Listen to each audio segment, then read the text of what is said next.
జనరల్‌గా మనం ఇన్సూరెన్స్ ఎందుకు తీసుకుంటాం? ఏదో బాధ ఉన్నప్పుడు, భయం ఉన్నప్పుడు, అవసరం వస్తుందిలే అనుకున్నప్పుడే కదా!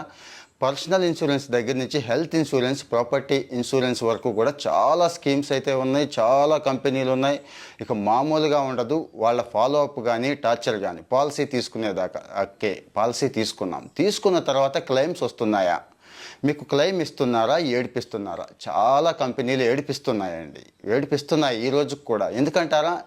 ఐఆర్‌డీఏ చెప్పిన డేటా ఇస్తున్నాను. ఒక 50,000 పైన కేసులొచ్చినాయండి. ఈ సంవత్సరమే. ఒక్క సంవత్సరంలో 50,000 క్లెయిమ్ కేసులొచ్చినాయి. కానీ ఇక్కడ 99% వాళ్ళు చక్కగా పరిష్కారం చేసేశారు. అంటే ఇన్సూరెన్స్ రెగ్యులేటరీ అథారిటీ అనేది ఒకటి ఏర్పడింది ఈ మధ్య కాలంలోనే.